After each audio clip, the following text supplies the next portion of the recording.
안녕하십니까. 지식산업센터 전문기업 지산엔 박희성 대표입니다. 2019년 11월 29일 금요일 퇴근길 영상입니다.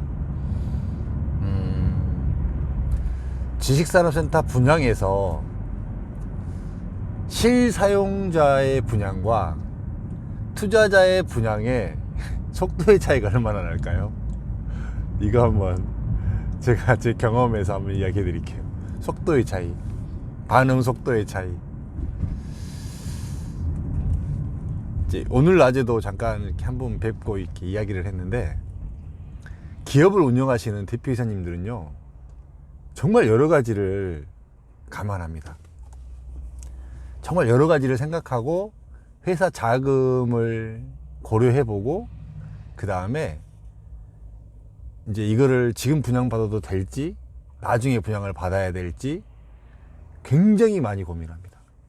그래서 뭐 아무리 분양을 뭐 잘하든 뭐 어쩌든 뭐 이런 사람이고 뭐 능력 있고 이런 사람을 떠나서 이렇게 하라고 강요를 한다고 해서 할 사람들이 아닙니다.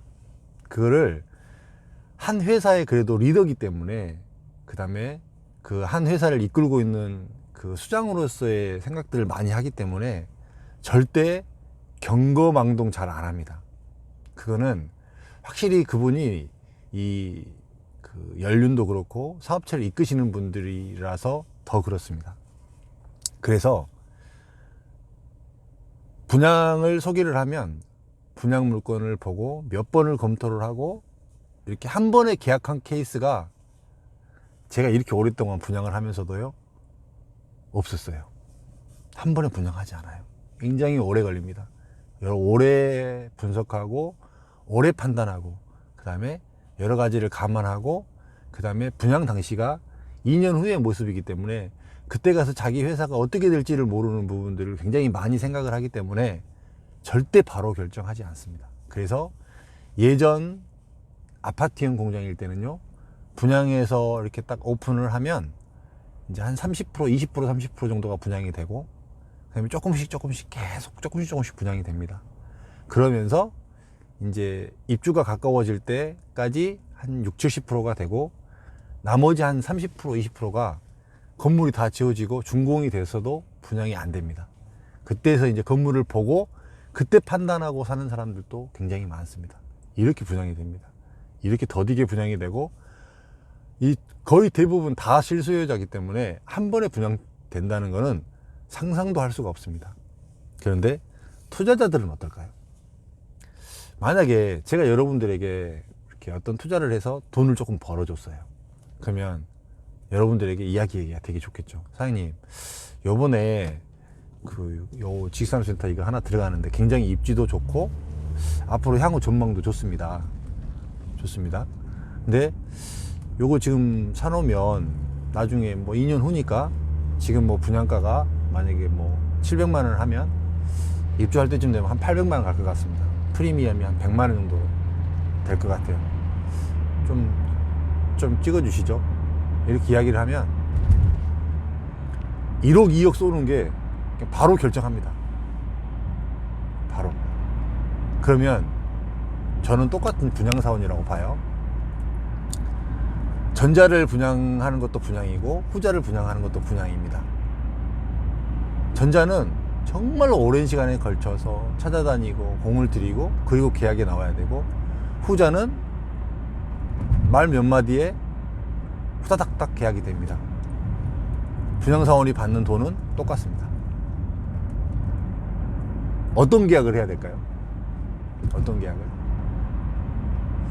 이 속도 차이가 어마어마하게 차이가 나는 거예요. 단 후자로 계약을 했을 때는 책임을 져야 됩니다. 어떤 책임? 전매를 해줘야 되죠. 그런데 이게 굉장히 케이스가 좋게 운이 좋은 사람들이 되게 많은 거죠. 사실상 대한민국의 부동산 자체가 계속적으로 상향 곡선, 우상향으로 계속 가고 있기 때문에 사실상 입주할 때쯤 돼서 거의 대부분 떨어지는 경우가 많지가 않았어요. 제가 자꾸 이제 최근에 5년 기간을 자꾸 이렇게 비교를 들어드리잖아요. 이게 2016년, 17년, 18년까지의 모습이 이랬습니다. 후자의 모습이었습니다. 후자의 모습. 근데 이 16년, 17년 요때 이 후자의 모습으로 분양을 했던 사람들이 지금 어떻게 하고 있나요? 지금 부동산 분위기가 좀 꺾이니까 해결이 안 돼 버리는 거 아니에요. 지금 쉽게 얘기하면. 그쵸? 해결이 안 되고 전매가 안 돼 버리는 거 아니에요. 그래서 이렇게 어려워지고 있는 거 아니에요. 이렇게 되기 때문에 이렇게 가수요, 이 투자자들로 인해서 사실은 지식산업센터의 이 분양시장도 굉장히 오버 수요가 상당히 있다. 그 다음에 이걸로 인해서 사실은 분위기가 좀 조장은 분명히 되고 이렇게 분양되는 부분이 상당수 변수가 있다. 그 다음에 정말로 실수요자로서 이렇게 지식산업센터를 분양을 하게 되면 굉장히 더딥니다. 더뎌요. 이런 부분을 이렇게 프리미엄 형태를 받고자 이렇게 어떤 진행하신다고 하시는 분들은 조금 지금 제가 한 얘기를 잘 새겨 들으시고 요거를 좀 착안을 좀 하셔야 됩니다. 그래야만 이 지식산업센터를 투자해서 이렇게 실수하지 않습니다. 대부분 다 물론 이제 대한민국의 부동산 흐름에 따라서 사실은 이렇게 많은 득을 보고 이렇게 됐지만, 그거를 이렇게 분양하는 분양사원들 자체도 실력이라고 생각하고 자기가 잘 봤다라고 생각하는 실력은 아닙니다. 운입니다. 운. 제가 봤을 때 운이에요. 이제 그렇게 운 좋았던 사람들이 시기를 잘 만나서 들어가서 정말 이렇게 운 좋게 이렇게 잘 해줬으면 잘 해결이 되고 능력이라고 인정을 받는 거고, 그 타이밍을 잘못 만나서 정말 어려운 시기를 겪었으면 참 운이 안 좋은 케이스입니다. 이제 그거를 어떤 개인의 역량이나 능력으로 이렇게 포장해서 치부해서 하는 경우가 상당히 많다라는 것이죠. 물론 이제 결과적으로 봤을 때는 결과적으로 봤을 때 시간이 좀 더 지나고 봤을 때는 그 힘든 시기를 거치더라도 조금은 다 가치가 상승했고 올라갔습니다. 그런데 이제 투자의 목적이 다르잖아요. 이렇게 단기간에 수익을 보고 빠지려고 했던 사람하고 아예 장기적으로 투자를 하려고 했던 사람하고는 생각이 다르기 때문에 이런 부분들이 상당한 좀 차이가 있는 것 같습니다. 지식산업센터에서 실수요자와 투자자의 분양의 시간은 어마어마하게 차이가 납니다.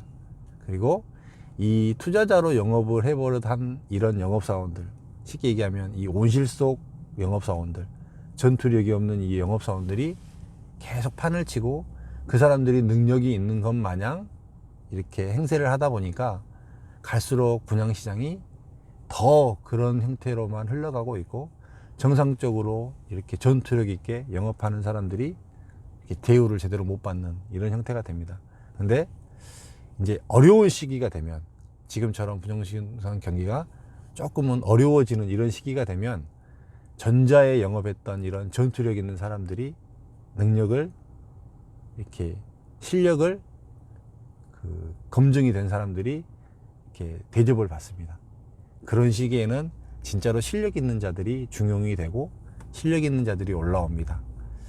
지금 시기가 좀 그런 시기하고 비슷해요. 이제 지금 이럴 때 이제 기존의 이제 어느 세상이나 기존의 기득권 세력이 이제 능력이 없음이 만천하에 드러나는 시대이고요.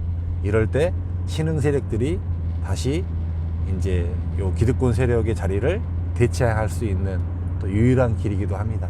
이런 시기가 또 이제 세대 교체가 되고 또 돈이 되고 그런 시기가 되는 것입니다.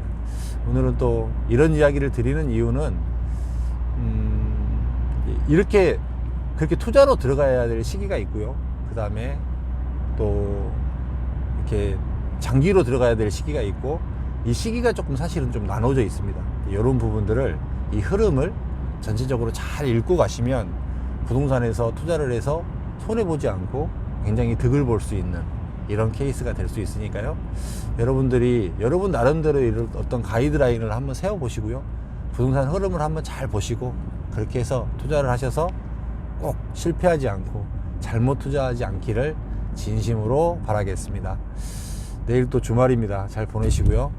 또 여러분들 위해서 늘 고민하고 늘 좋은 생각들, 많은 사람들을 만나면서 정보도 수집해서 여러분들에게 더 좋은 정보 드리도록 하겠습니다. 감사합니다. 평안한 밤 되시고요. 내일 또 뵙겠습니다. 감사합니다.